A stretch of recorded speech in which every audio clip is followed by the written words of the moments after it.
Welcome, friends. Good to see some familiar faces in the chat. And I learned today that Katie and Myra are basically neighbors. In the grand scheme of in the grand scheme of the world, not in LA terms. No, we managed to have lunch once. Our friend Jose, welcome again. Good to see you. I see your son's in Berkeley. Awesome. That's somewhere near Myra and Katie. I'm not in the grand scheme of things. It's also nearby, but technically that's Northern California. So it's that's NorCal. Like we were talking about SoCal, so that's NorCal. All right. Well, I assure you all I am not in SoCal, but welcome to today's show. If you're joining us for the first time, we call this On .NET Live. Our mission here on this show is to empower all of you, our .NET community members, to achieve more. I'm your host, Scott Addy, and I'm joined by co-hosts Katie Savage and Myra Wenzel. We are super excited to be joined by our friend Jimmy Campbell today, who will talk to us about some Azure App Config stuff. And I'm not going to steal Jimmy's thunder, but Jimmy, would you like to introduce yourself? And then from there, we can just dive right into the topic. Yeah, thanks for having me today.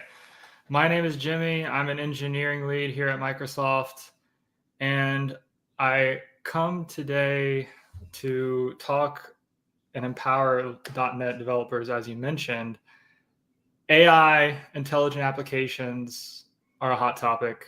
It's not new. They have been a hot topic for quite a while, and they continue to be. And so today I want to touch on that a bit and talk about, as we develop intelligent applications, how we might configure them, how we might switch between models. That's a pretty important piece of maintaining an intelligent application. How we might roll those things out, and how we might experiment with different tweaks. So using Azure App Configuration as a .NET developer can make these things rather simplistic. All right. I'm excited to learn more. As always, viewers, if you do have questions throughout the show, please pop those in the chat. We will do our best to ask those questions to Jimmy. Why don't we get started, Jimmy? I'd be happy to. Should we share your screen? Yes, please. All right, let's put it on. Okay, so I think my screen is up there now. I have a chat application. I know the chat application is no new concept here, something we've seen many times, but I think the simplicity will be key here, as I hope to show some code and dig into some details. So don't want to distract too much, but it is a chat application that we can talk to. We are doing chat completions. It is a .NET application. And right now it is not configured, so I can't actually chat to it. This may be looking a little weird. The model is unknown. That's what I mean by it's not configured. But what we're going to do is we're going to show how we can configure this application, how we can dynamically update this application without having to restart our application, how we might roll out changes to the chat completion, and how we might experiment with changes to the chat completion. All right, so the first thing I want to do is actually get this thing running. We need to get some configuration going, okay? And to do that, I'll go in and I will open up App Configuration. This is my App Configuration resource in the Azure portal. I already have it pre-provisioned somewhat. And I have created a few settings in it that they're not related exactly to the chat completion, but they're foundational for using Azure or OpenAI in .NET. I have the API key and the endpoint. That's not related exactly to the model or any settings of the particular model I'm using. So I have pre-created those. What I want to go in and do right now is configure the chat completion aspect of this intelligent application.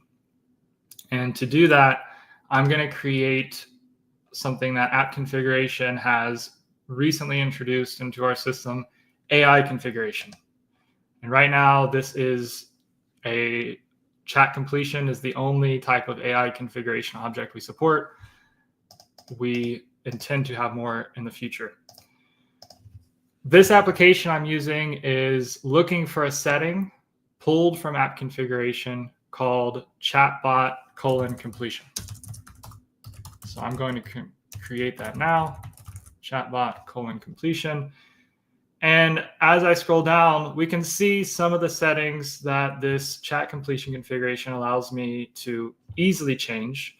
The model, messages for the chat completion. We have a pre-filled system prompt, tokens, temperature, top P. It also has things like validation. When you're switching between models, it can be sometimes hard to remember how many tokens I can use, what are the allowed ranges. But anyways, I need to create the settings so my application can run. So I'll go ahead and create this. And I have now a setting inside my app configuration instance. My application is pulling configuration from app configuration. As I reload it, I see now the model I'm using is GPT-4, and I can use this. What is the capital of Spain? Wonderful. So I'm now up and running. Okay. Can I ask you something, Jimmy? Because like I don't think I've used app configuration on my application. So is that something that it can use as you have like app services and key vaults and stuff like that as a central way to have like all those secrets stored? Yes. Yes, I think that's a great question. And now that I've kind of given the show of that app, I actually kind of want to talk more just about app configuration in general before we move on. So app configuration is supplying a configuration for that particular application, because you can store settings as key value pairs inside of app configuration in a central manner. So think of it like environment variables for the cloud. I can come in here and create foo bar setting, and it just exists, and now that's available to my application. And one of the reasons you would want something like this is when you're developing complex cloud applications, you typically don't just have a single app running. You probably have a lot of apps running, and they share common settings between them. And so to manage configuration, like if you're checking in configuration files with each source repo for your different apps, it's a lot to manage. You kind of want to do it centrally. So put it in one place and allow everyone to reference it. So that's centralizing your configuration. But the other thing is you typically also have like build and release pipelines that are needing configuration, and they can happily call web endpoints. So you can get your configuration from or into your build and release pipelines as well from app config. And then things like Azure Compute, like App Service, AKS, app configuration integrates with those compute platforms to make your settings available on the compute level, so then your applications can reference them as environment variables. So that's a bit about app configuration. The AI configuration object that we're creating today is just another setting in app config. So it respects all of those capabilities that I just talked about. Awesome. We do have another question that's kind of related to this discussion of, what is app config good for? And I'll pop it up on the screen here. The question comes from Samuel. What will the benefit be compared to environment variables currently in Azure App Service? I think it's a great question. So one of the things I touched on was I want to separate out like deploying configuration files with the individual apps I have, because then if I'm changing a setting, I might have to like do that in all of my different spots. So really configuration sharing is one of the big ones here. If I'm just using it as environment variables in app service, or I'm putting it as an app setting in app service, it lives right there. And if that's like a URL or some brand name and I have to change that everywhere, you're now having a lot of different spots you need to manage. So I think that's probably the biggest one. And the other thing is that when you're using app configuration, the entire domain is configuration solutions. All right, so you're getting now into management utilities. Like I need to roll back my configuration to exactly 1:53 p.m. yesterday because I knew it worked then. So things like in app config, every setting you modify has revision. You have complete history. So think like 30 days, you can see every change that you've made to that configuration. You can import settings from appsettings.json. So you're now looking at a service that's entirely dedicated to configuration. That's allowing you to share your settings and have a unified experience across all the different compute you're running on.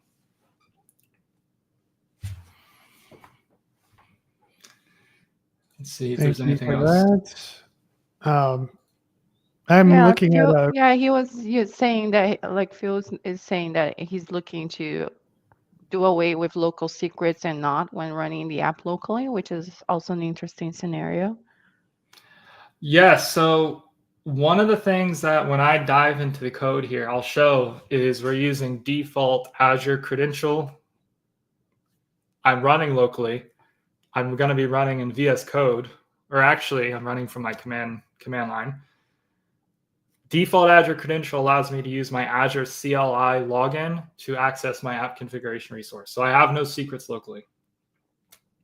No secrets at all. All my secrets are actually stored in Key Vault. The API key here is stored in Key Vault. I'll talk a bit about that. App configuration, we have Key Vault references. So your secrets should be stored in Key Vault. You can create a reference in app configuration because a secret is just a subset of your configuration. When our libraries resolve your entire configuration, we'll resolve those Key Vault references for you on the client side. So that's a bit of an overview of the secret management story in app config. All right. Sorry, I'm typing a response here to one of our viewers. There was another interesting question in here. I'm trying to find it in the chat. I can try to. Here it is. Can we version control the app configs? Is there any kind of versioning system built in? So when it comes to version control, there's two different things that come to mind here. The first one is we offer, or we have this value. We have this property of a, by the way, we call this the key value object. So I'll be referring it to that. I may also call it a configuration setting, laying down some terminology there. We have this property called label, which allows you to add different dimensions to your configuration. So for the same key, I may have different values in different environments. Like for the key buffer size, I may have a different value in prod versus dev because I have different resource constraints. Label can also be used for any type of versioning you would like. If that is a dimension that you modify the values of your settings through. So label can be used for that. I think actually I'll probably stop it there on that one. Don't want to go too deep into the weeds on it. All right, thank you for that. And we have yet another question. This is awesome. Thank you, viewers. Can we integrate Azure App Config and Key Vault? I believe the answer is yes. But this is integrating app configuration and Key Vault. So if I'm wanting to come in, I have my app configuration set up, and I realize, oh, I need a secret as part of my configuration. And I always like to have my secrets in Key Vault. Key Vault is a service meant for secrets and secret management, lifetime management. I want to put my secret in Key Vault. The experience there would be I still reference app configuration on my application. In app configuration, I could create a Key Vault reference. So I name it whatever I want my setting to look like. And then I would come down here and I would pick a secret in Key Vault that this points to. the app configuration provider library, when it loads configuration, it would resolve that secret. It would pull it from Key Vault, and it would use the credentials that you've set up in your app. All right.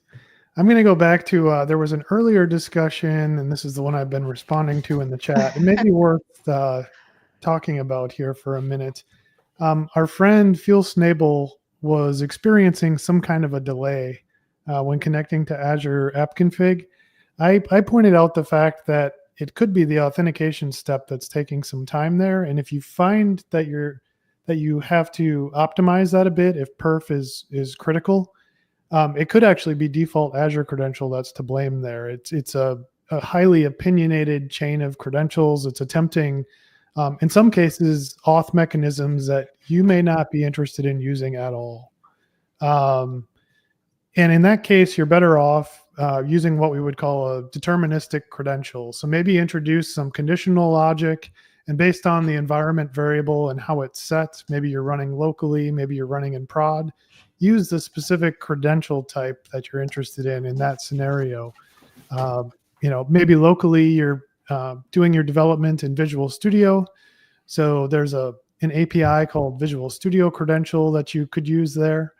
If you're running in production and hopefully you're using managed identity to authenticate, well, then we offer an API called managed identity credential that would serve that need. Hopefully that makes sense. Jimmy earlier had mentioned default Azure credential, and it sounds like that's maybe what Fuel Snable is using here.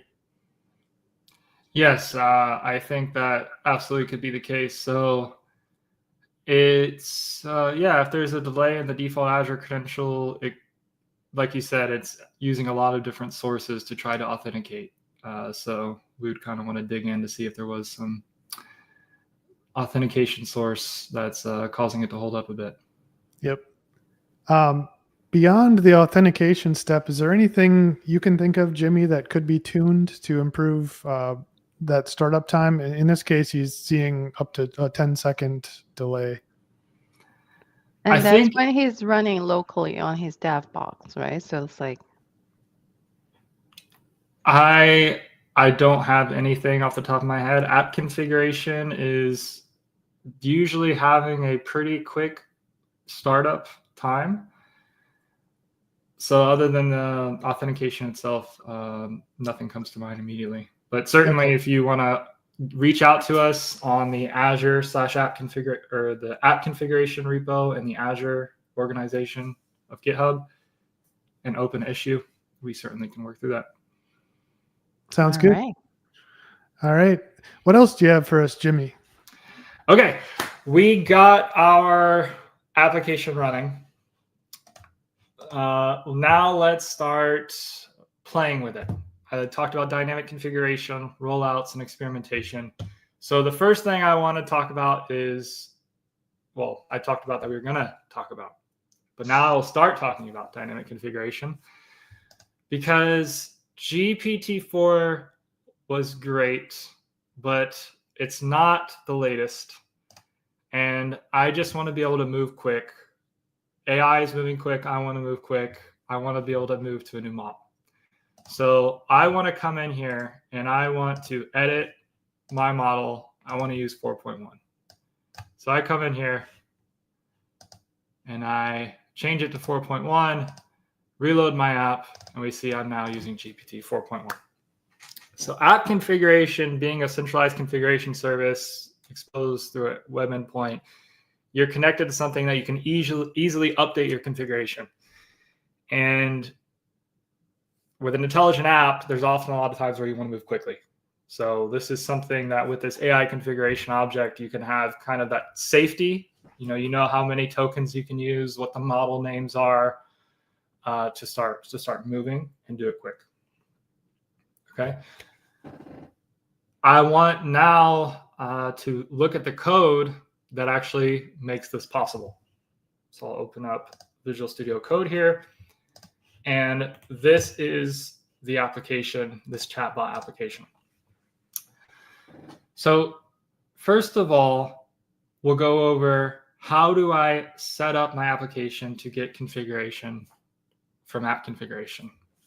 It is the expected pattern in .NET. On your configuration builder, you're calling add with some configuration source. For example, we have add JSON file, add environment variables. We expose add Azure App Configuration. And inside of add Azure App Configuration, the three main things that come up are: what is the app configuration instance you want to connect to? How do you want to authenticate to it? And what settings do you want to select? We're doing a bit more than that, but those are really, I think, the key three things to think about when you're connecting to app config. So tackling that, we can see we're connecting to an app configuration instance based off a setting coming from a JSON file. It's kind of a funny thing, like you're using a setting to bootstrap your configuration. But it does offer an easy way to do that. You can see we define our app configuration endpoint and our app settings file. So that's the bootstrap setting, if you will.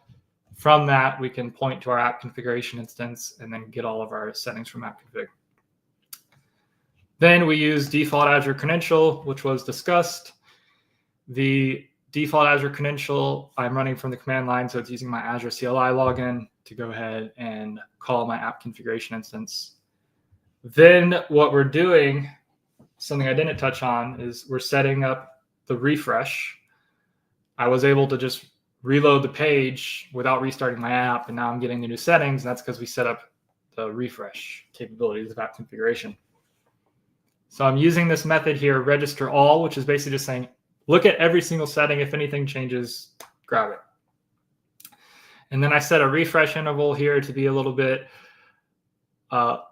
to play a bit better when we're doing this live. Typically, we would have something a bit longer for production scenario just to minimize like network usage and resource usage. But we customize the refresh interval to 10 seconds. Then we configure Key Vault. I touched on that. Configuring Key Vault and giving it our default Azure credential allows us to resolve that Key Vault reference. So we tackled all of that right there to get app configuration set up and how we want it for our application. Jimmy, quick question, if you don't mind. Samuel's asking, hey, I see you're running the app locally, but using the app config from the cloud. So what happens if you lose connectivity? If you lose connectivity? Yeah, like how do you handle offline scenarios in disconnected apps? So we don't have a fallback to local configuration. That's typically not our disaster recovery scenario. We do have geo-replication. This kind of makes me think about disaster recovery, so I'm now approaching it from that broad aspect. When thinking about disaster scenarios and like regional outages, we support geo-replication, which means like if I have my app configuration resource deployed in West US, I can replicate that to East US. The data is eventually consistent across the two. They are both active. So you get an endpoint for your replica. You can decide to just use that replica. You can load balance between the two replicas. You could pick a replica to use based off the deployment of your app to reduce latency or keep it in the same data center if you'd like. You get active replicas, and you're not even limited to two. So you could have a replica in every single region that we support. Now, the client application, if the connectivity issue is a connectivity issue with app configuration, for some reason there's a regional outage, you're unable to connect to your West US deployment, the client application detects that. It's not a server failover, it's a client failover. The client is unable to connect. It will now go to your replica to full configuration. And those replicas are discovered through DNS, kind of an interesting thing, actually. When you load the DNS record of your app configuration instance, the replicas are surfaced through the DNS answer. But that is the solution for regional outages and disaster scenarios. In the event that there's connectivity issues on the local application, that compute is kind of offline. So the real thing we're just trying to protect against is that you're unable to call app config. And so replication is the answer there. Thanks, Jimmy.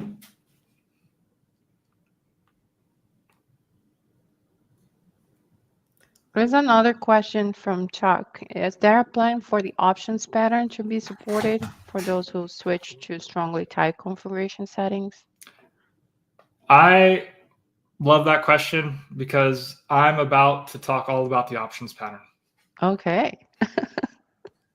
Chuck, All you're a right. mind So reader. stay tuned. Don't stay on the I line. promise he was not asked to ask that question. He set you up good. All right. Why don't we move into whatever you were going to cover next, Jimmy? That's all I see for now for questions. Sounds good. Okay. Moving forward, we have the immediately following methods here or calls are relevant to us because we're setting up some types for the options pattern. In our app here, what we need is the connection details to Azure OpenAI, which we're using for our chat completions. And we need the configuration that we want to use to do a chat completion. So I've created some types here for the options pattern: Azure OpenAI connection info and completion configuration. The OpenAI connection has my API key and endpoint coming from configuration. Completion configuration has everything needed for the chat completion. And I am saying that the Azure OpenAI connection info should come from the Azure OpenAI section of configuration. Let's look at that again. So Azure OpenAI section is here, and you can see API key and endpoint. We can see how that actually maps to the type. So that's the options pattern. And then we say that the completion configuration should come from chatbot completion. Now it is an interesting difference there. This object is bound by simple key value settings using the colon separator, Azure OpenAI : API key, Azure OpenAI : endpoint. And that's because these are simple just key value pairs. This chatbot completion is an entire object. And so we can just map the chatbot completion setting to completion configuration. So that's how it works. So now what we have is we have made Azure OpenAI connection info and completion configuration available as options inside of our application. Touch on the last few points here. The add and use pattern, I think, is a very well-known pattern in .NET, and we are taking advantage of that for services that we need to have available in the dependency injection system. Those services are for the refresh functionality, particularly. So we have add Azure App Configuration, and down here we have use Azure App Configuration. The use Azure App Configuration is actually adding a middleware to your app, and that middleware's activity is the engine for your refresh. That way you're not refreshing unnecessarily if your apps are not active. So it kind of gives us a heartbeat to actually perform refreshes on. That is everything. So now we can go look at how we are using the options pattern that we've wired up. We go into Azure OpenAI Service, and you can see we're using iOptions of Azure OpenAI connection info. That's how we get our API key and our endpoint. And we're using iOptions monitor for our completion configuration. So why the difference? I've developed this app knowing that I will not be changing my OpenAI connection info. It is not of interest for me to change that. What I know I do want to change over time is the completion configuration. So I've used iOptions Monitor in my singleton service here, Azure OpenAI service, to make sure I can always get the latest value of those options.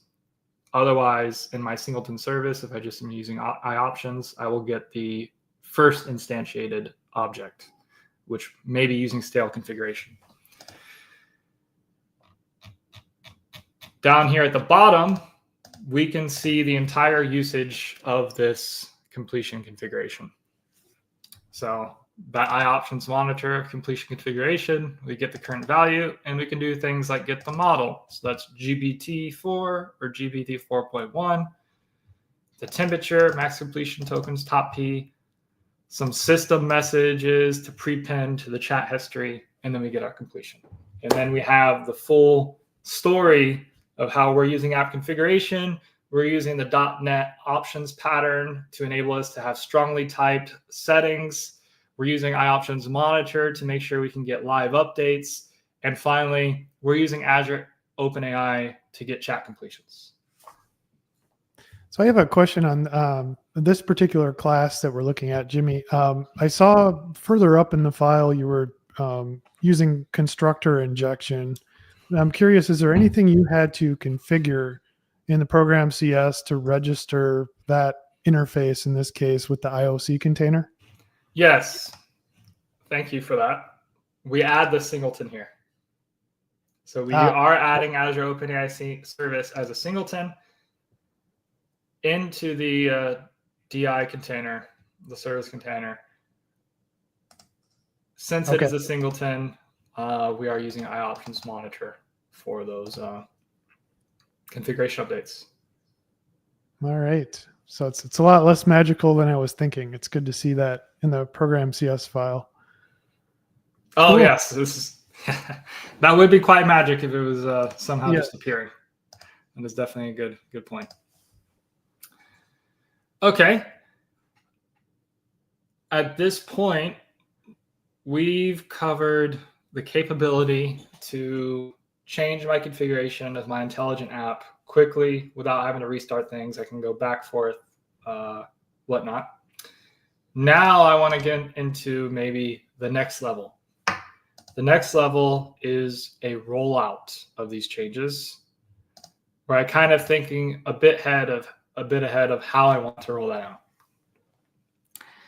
And when we start talking about rollouts, the concept inside of app configuration comes to mind, which is feature flags.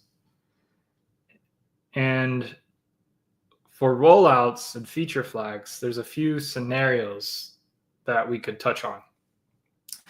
Simple rollouts, like I just want to have a light switch where I could flip it on and the new functionality is there. It's in my app. If I notice something is bad, I can turn it off. It's a light switch. Other scenarios, maybe adding to the complexity, I may want to say that this feature will turn on automatically at Wednesday at 4 p.m. and last for some time or indefinitely, or maybe even schedule it to be recurring. But the idea is sometimes releases happen on a schedule.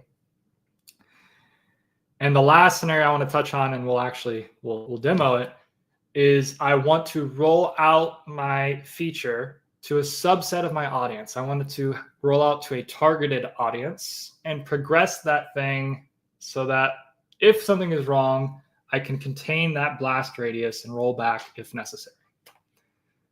Okay, so feature flags give us that capability. And so I will show how we can use feature flags to now roll out a different configuration for my intelligent app. So to get that started, let us first create that different configuration. I'm going to make it so that these configurations exist side by side. The flag will kind of toggle between which one I want to use. That'll be my release. Okay. So I'll create a new configuration, chatbot completion 2, very creative. GPT 4.1. And I want to make it notable that we are doing something different here. So I'll tell this assistant, you squeeze in a short joke. You always squeeze in a short joke. And we'll see where that gets us. Okay, so I've added a new setting. I want to be able to switch between those two. Let's go in and make a flag that's going to give us that branched capability here. I'm going to pull that flag name. I already have the branch set up to consume this flag name. Make sure I pull the right one here. Updated completion configuration. I'll create the flag. You can create your flag enabled or disabled. In this case, I will leave it disabled. I'm going to click this enable telemetry box. We'll talk about later what that has enabled for me. So I've created the flag. It is disabled. All right. The last but not least, I am running on a branch that knows nothing about flags. Let me go ahead and check out the branch that does know about them.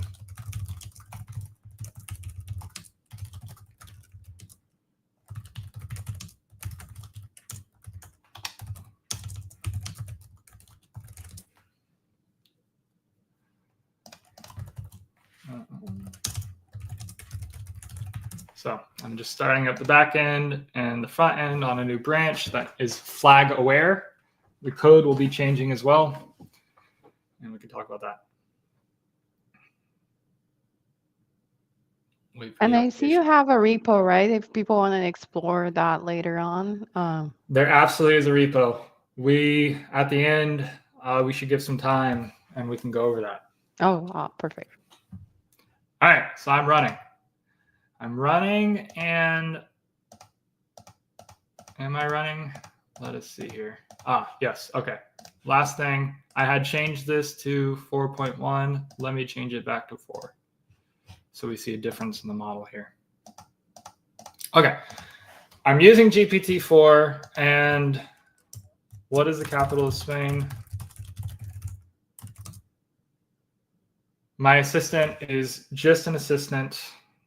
So this is a little too bland, I think, for our users. So what we can do is come in here and enable our flag. Let us refresh our app. You can see we're using GPT 4.1. Now I didn't change configuration, but I did change the flag. So my app is set up now to use the new side-by-side configuration that I was using. And let's see what we get when you ask the same question.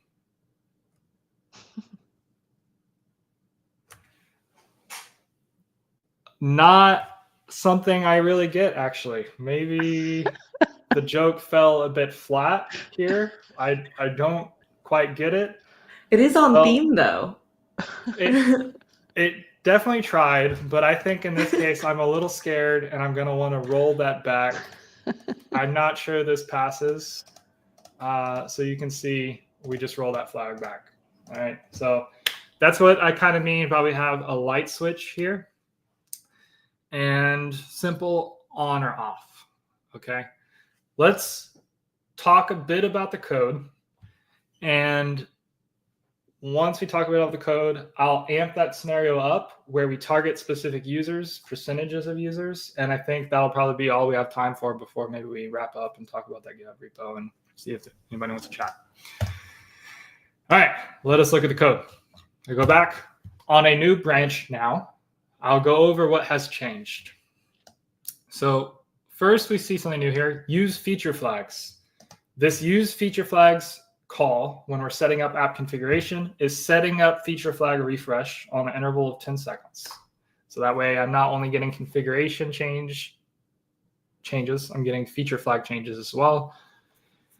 Down here, this used to be a single call to register completion configuration options coming from that hard-coded chat completion : chatbot setting.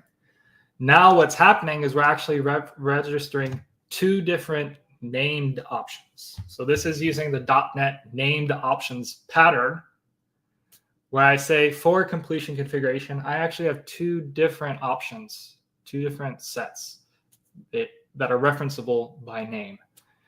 Okay. Then we will touch on how that is consumed when we revisit the OpenAI service.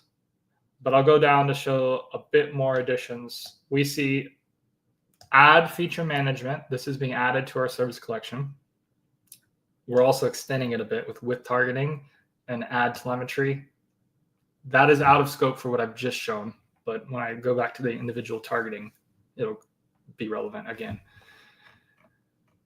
And that's it. So add feature management using the options and using feature flags. Now we have feature flag light switch capabilities. Let's go back into the Azure OpenAI service.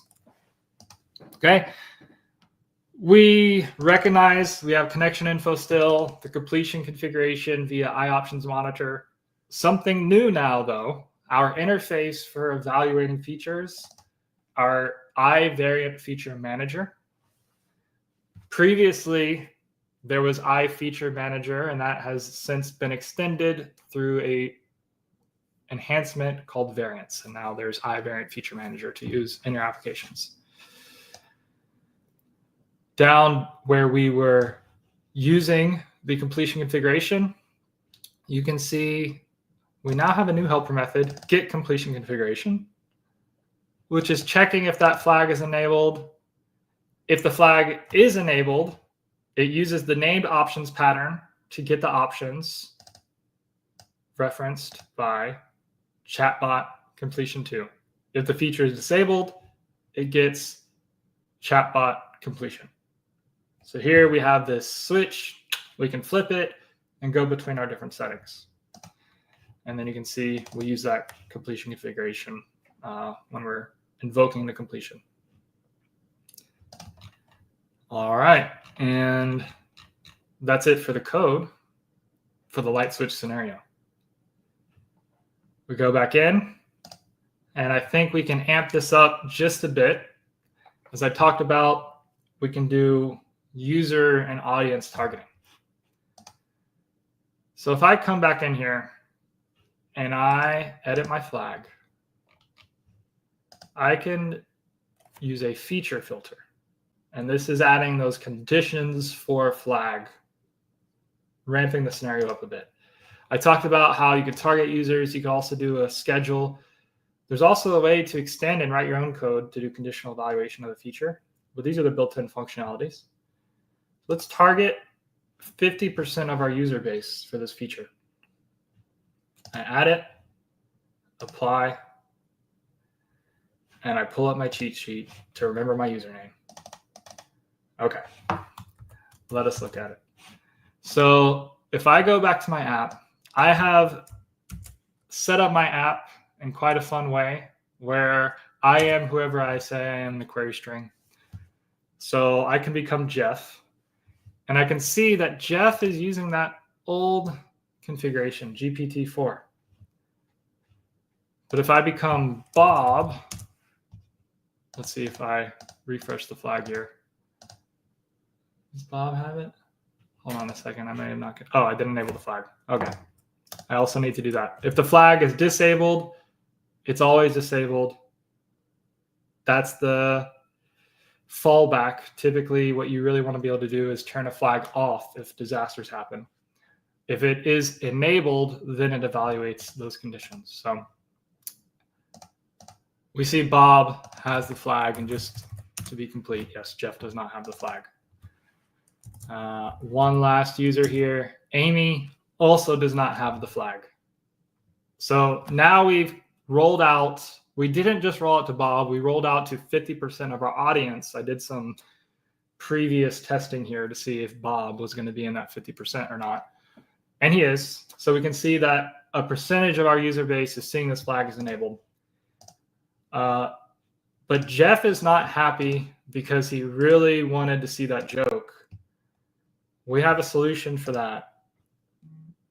What we can do is we can override by users and we can override by groups. So if I come in here and I target Jeff specifically, I'm sure I can make him happy.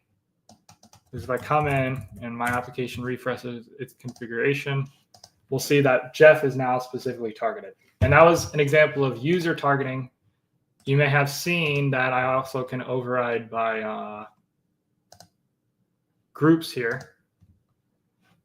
So I can say maybe like beta users, and if my application asserts that a user is in a beta users group, they can be targeted as well. So you can roll out the groups.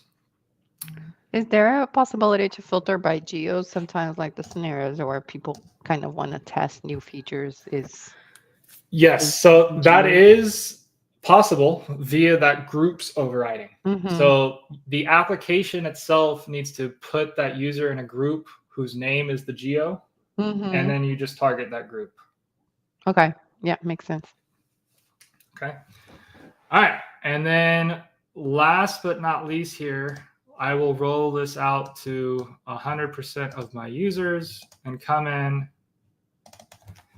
and see when my configuration refreshes that. I didn't apply.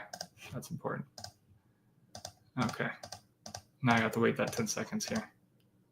Amy is in. Okay. So then we just did a targeted rollout of a feature flag that we can turn off if anything goes sour. But now everybody has that wonderful joke about the tomato dressing. I can't quite remember it. There it is. There's the rollout. The last thing I want to touch on just a minute here is these flags, when you're rolling them out, you really want to see telemetry on if they're actually going out. And so the library, if you're just adding app insights, which is oftentimes the case, those flag evaluations are being sent to app insights. All right, so you can come in here and you can see I've evaluated plenty of flags, and I can see that Amy had it as false for the flag, which was updated completion configuration. All right, so we can see all those, and then inside of app configuration itself, you can also see some sneak peek data as well. But to really dissect, you would go to your application insights where you could break it down. Okay. I think maybe now's a good time. If there's any questions or anything, give a little bit of time for that. There's no questions, and we lost Scott somewhere. The joke was too good for him. He had to leave. No, but I think, oh, he's back. Let's put him back. Let's see. All right. Scott, we've opened up for questions. I don't see any in the chat, but I don't know if you had any. I don't. And I would say if there aren't any questions, we could give Jimmy an opportunity to wrap up with any closing thoughts or any resources to share. Okay. Yeah, but it was great. I love the demos and knowing more about these features. Super cool. Thank you. There is one loose end I want to close up on, and then I'll cover that GitHub repo if someone wants to run this themselves. So the last loose end is how that telemetry was actually working and how the targeted rollout worked, what code was needed for that. For the targeted rollout, I'll start with that first. Previously, I kind of glossed over this with targeting call on add feature management. This with targeting call sets up your application to extract information from the user object in your request, user ID, groups from the roles claim, and makes that information available for a flag evaluation, because that user ID is essential, right? Because we targeted just specifically. So this is using, it's saying, how should we get that user ID? And not everyone is doing that the same way. So what you can actually do is you can pass your own implementation of, let's see if the IntelliSense isn't as clear as I want it to be. You can pass your own implementation to control where we get that user ID from, or those groups, if you want to pull it from some other data source rather than the user ID of the HTTP context. But we are also using that special authentication scheme. You'll see it if you visit the repo of you're just taking it from the query string, so we can see how we actually set the username, how we set the groups from the claim. Those two things together make it so that targeting is working. As far as telemetry, you add application insights just like you would if you're standard collecting app insights telemetry. Then you extend your feature management usage to emit flag evaluation events with add application insights telemetry. And lastly, this middleware makes it so that the out-of-the-box events and app insights are also tagged with relevant data for if you want to link events from app insights to flag evaluations. And this is also exposed by the feature management library. Okay, and so that is the last bit of code for how the targeting worked and how telemetry was sent out. The last point I will go over then is this repo. This repo has 3 different scenarios. We touched on 2 of them today. You can clone them, run them, and they have instructions of what you need to do what you need to configure in app configuration, what, if any, settings you need to populate in the application to run them.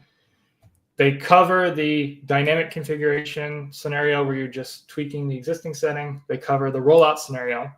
The last scenario, which we did not cover here, is if you want to have like 3 different variants and you want to experiment between them. So surface, 33% of your audience get this configuration, 33 get this, 34 get that one, right? Or some other split that you may decide, and just kind of see how the users are reacting to different variants that you come up with. Okay. So you can maybe go take a look at that if you'd like. That's all I have for today. All right. Well, I think we can close things out then. I don't see any other questions that have come in.